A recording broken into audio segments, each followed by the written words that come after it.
fait méga chaud. Salut à tous, c'est Cyprien pour la chaîne Le Boss d'Esca. Donc je parle de mon parcours d'escalade, mon entraînement que je fais depuis un an. Et en fait non, ça fait plus d'un an, ça fait un an et demi à peu près que je m'entraîne maintenant. On va dire que je me suis vraiment bien entraîné les 6 premiers mois très intensifs. Et après c'est vrai que j'avoue que j'ai un peu décroché les 6 mois d'après. J'ai eu des blessures, j'ai eu des trucs comme ça. Récemment, je me suis blessé au doigt. Ça m'a arrêté, des douleurs un peu partout, un peu au coude, etc. Mais aujourd'hui, je me sens beaucoup mieux. Et c'est cool. Parce que du coup, je peux grimper sereinement. En tout cas, voilà, j'ai eu des arrêts. J'ai eu, là, les vacances. J'ai eu 2 semaines où j'ai pas fait d'escalade du tout pendant 2 semaines. En vrai, les JO, ça m'a motivé de ouf. J'ai regardé les JO, vite fait. J'ai pas regardé en entier, je regarderai un peu. Je m'éparpille. Mais bref, du coup, motivation parce que j'ai fait un contest, justement c'est de ça dont je vais vous parler aujourd'hui, c'est le contest que j'ai fait au Blockout. Donc c'est un contest qui a eu lieu à peu près il y a 3 semaines, un truc comme ça, 3 semaines, un mois. J'ai fait cette compète à Blockout, donc souvent bien organisé à Blockout, hein, c'est super. C'est cool, il y a des bonnes lights, il y a des bonnes organisations, des bonnes couleurs, des bons blocs, etc. Il y a des bons ouvreurs. Dans le sud, on est content. Et il y a de la compétition, ça c'est cool. T'as vraiment des grimpeurs super forts. Donc là, il devait y avoir une dizaine de grimpeurs assez forts à cette compétition. Donc chaud, 40 blocs, du plus facile jusqu'au plus dur. T'as 2 heures. T'as 2 heures pour tout faire, donc si tu traînes un minimum, en fait pour être honnête, il faut pas traîner du tout. Il faut que tu fasses maximum 5 essais dans les blocs. Dans les blocs les plus durs si tu veux, parce que sinon t'as pas le temps de tout faire en fait. J'arrive, super, on devait être, je sais plus, une centaine, plus d'une centaine, à chaque fois on est au moins une centaine je pense de mecs. D'ailleurs je me rends compte que les grimpeurs sont de plus en plus forts, que le niveau il est vraiment, je sais pas si c'est qu'à Blockout, mais je trouve qu'il y a vraiment des niveaux, des grimpeurs très forts. D'ailleurs le niveau à Blockout est quand même assez élevé. Je me mets des objectifs en me disant ouais lui il est fort donc il faut que je le dépasse dans tant de temps, tu vois, c'est comme ça que je fais mes challenges. Et je me rends compte qu'il y a des mecs qui étaient à la compète que j'ai pas encore dépassé en termes de niveau, et ça j'aime pas. J'ai envie de les dépasser, tu vois, j'ai envie de passer au step supérieur. Donc en vrai là je pense que je suis assez motivé. Je vais essayer de me donner vraiment bien pour essayer l'année prochaine. Du coup ça va arriver vite, hein, parce que je crois qu'il faut être prêt aux alentours de fin d'année, hein. Et le bloc 40 évidemment, le bloc 40 le plus dur, donc avec des platas et des pinças. J'ai dû passer je pense une quinzaine d'essais, 15-20 essais dedans, et je suis tombé 5 fois au dernier move en fait, où t'avances, tac, t'as la zone très dure. Peu de personnes ont eu la zone, je pense on devait être 5 à avoir la zone quoi. Tac, et ensuite pince avant-dernière immonde. Et c'était là où je tombais, il y en a d'autres qui sont tombés, il y a une personne qui l'a réussi ce bloc. Donc voilà, c'était un bloc très dur. Moi je l'ai réussi après coup, donc j'étais content de l'avoir réussi. Mais j'ai quand même balancé des essais dessus. Donc voilà, qu'est-ce que je vois? Je me suis rendu compte après ce contest, dalle, précision, endurance, à bosser. Donc clairement je bosse ça. En finale, pour te dire, les qualifications, j'étais 2ème ex-aequo. Donc voilà, il y a un mec qui avait fait tous les blocs, moi il me manque, j'ai eu la zone du 40, donc il me manquait que le 40 quoi, que la dernière zone. Donc 2ème, donc je suis quand même content parce que je suis face à des mecs, le premier, je crois qu'il fait 9 à plus en difficulté, donc c'est un gars qui est balèze quoi. L'autre pareil, enfin voilà, je suis quand même face, je suis quand même content parce que je commence à être face à vraiment des grimpeurs qui sont quand même assez costauds. Mais voilà, j'ai pas encore leur niveau parce que ils sont précis. Eux, voilà, tu sens que les mouvements qu'ils ont répétés, ils ont répété en fait. Il n'y a pas de secret, c'est le volume quoi, tu fais du volume. Voilà, là je fais du spray wall en ce moment. Ça c'est pas mal, mais c'est ultra traumatisant. Parce que c'est des mouvements où tu serres d'un coup, c'est très dynamique, mais voilà, après c'est ultra intéressant pour apprendre l'équilibre de ton corps, en fait, balancer, avoir ton centre de gravité, machin, comprendre un peu tout ça, quoi. Et il faut que tu pratiques pour que ton corps, intuitivement, il sache comment se positionner pour enchaîner les moves. Ça, très intéressant, si tu veux progresser, c'est cool. Souplesse à fond, je commence à être méga souple, je suis ultra content. Mais d'ailleurs, tiens, attends, je vais me filmer juste après et je l'incorporerai dans la vidéo pour te montrer comme je suis souple. Et je suis ultra fier, parce qu'avant, j'étais méga pas souple.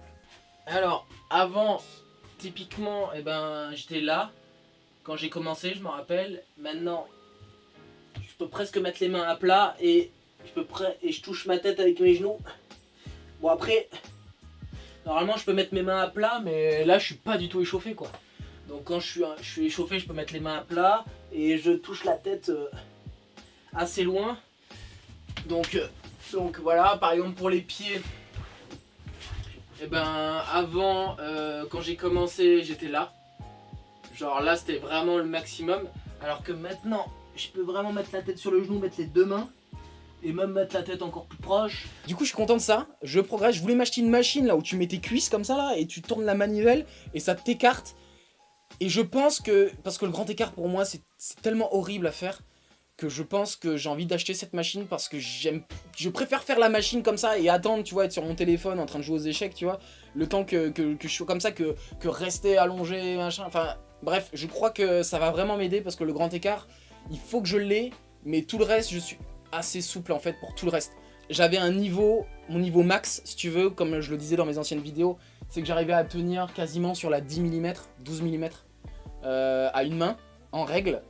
Et là aujourd'hui non, j'arrive plus, donc ça veut dire que j'ai régressé, c'est-à-dire que quand t'arrives à un certain niveau, tu dois vraiment entretenir tes doigts tout le temps, je m'en rendais pas compte à ce point, tu vois. Moi je pensais que quand t'arrivais à un stade, et ben tu l'avais, c'était acquis un peu si tu travaillais un peu tous les, allez, maximum 6 mois. Et non, là quand t'arrives à ce stade, il faut que tu continues à l'entraîner, sinon tu le perds quoi.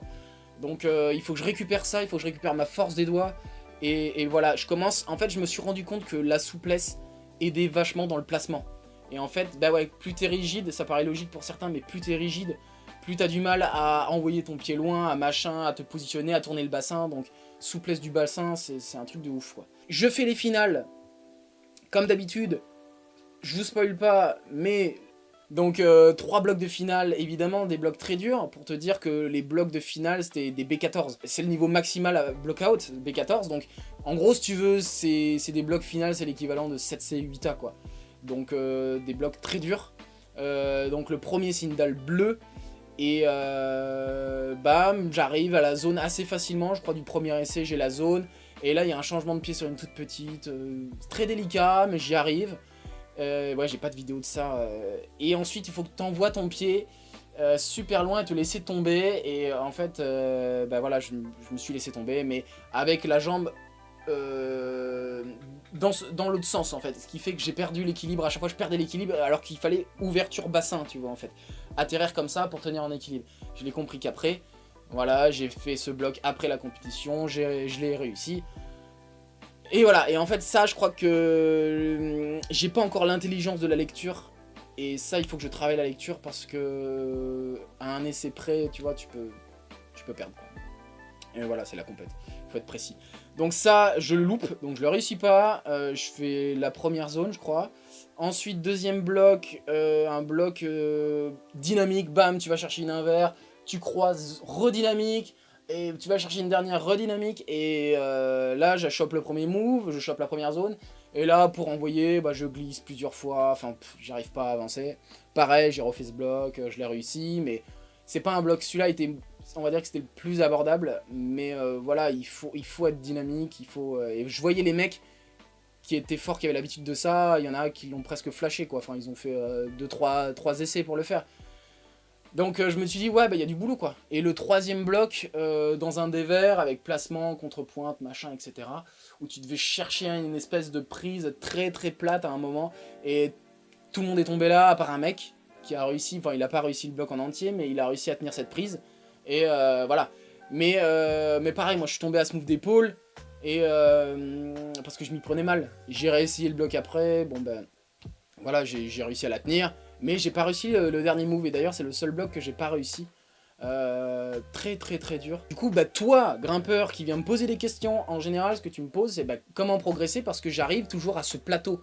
Et ben mec, il faut que tu fasses du volume, il faut que tu fasses, avant de faire beaucoup de muscu, parce que finalement c'est pas la muscu qui va vraiment t'aider. Enfin, typiquement tu regardes Adam Ondra, en force de doigt, il soulevait quoi, sur du 20 mm, il soulève 80 kg, un truc comme ça.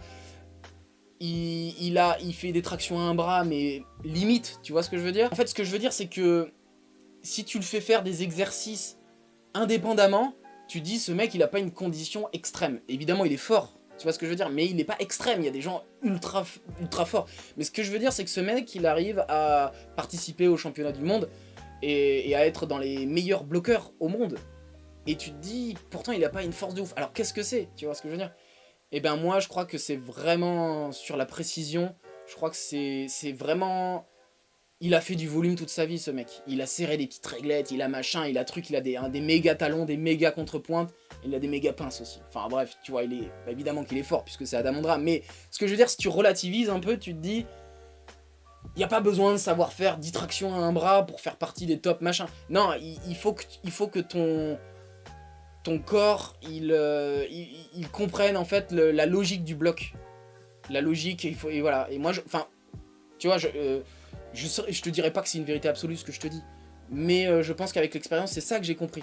C'est que moi, j'étais du style à faire beaucoup de force, mais en fait, non, ok, j'ai une très bonne condition physique.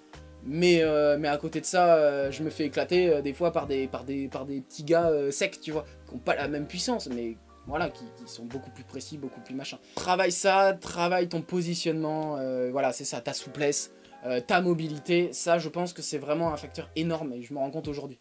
Ton agilité, fais des mouvements dynamiques, voilà, où tu dois atterrir sur des petites prises, où il faut vraiment être précis. Ça je pense que c'est... Tu vas plus progresser en faisant ce genre de choses plutôt qu'en faisant purement de la muscu, parce qu'il y a des mecs qui m'envoient des messages et qui me disent vas-y, je fais 3 séances d'escalade par semaine et à côté de ça je fais 3-4 séances de muscu machin, mais j'arrive pas à progresser.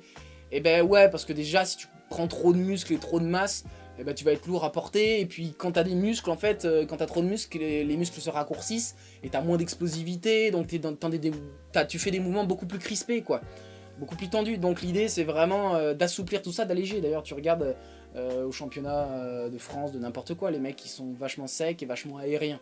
Donc voilà, mais c'est vrai que je me répète je pense dans mes vidéos, mais je pense que si tu veux progresser, c'est ça l'idée quoi. C'est ça l'idée. Donc résultat des courses, à cette compétition, donc je finis 4ème, comme d'habitude. Plein de fois des qualifications, je suis premier, ou je suis deuxième, ou je suis machin. Et en finale, en vrai c'est vrai, toutes les qualifications que je fais, je suis très souvent dans les 3 premiers.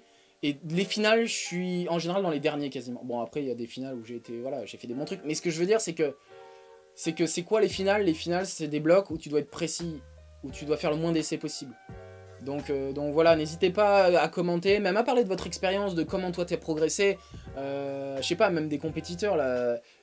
N'hésitez pas à parler de tout ça, de comment vous réussissez à...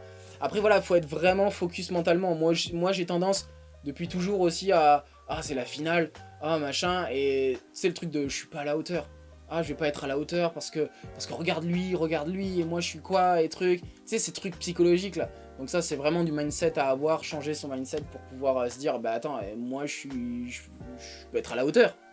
Qu'est-ce qu'il a de plus que moi le mec?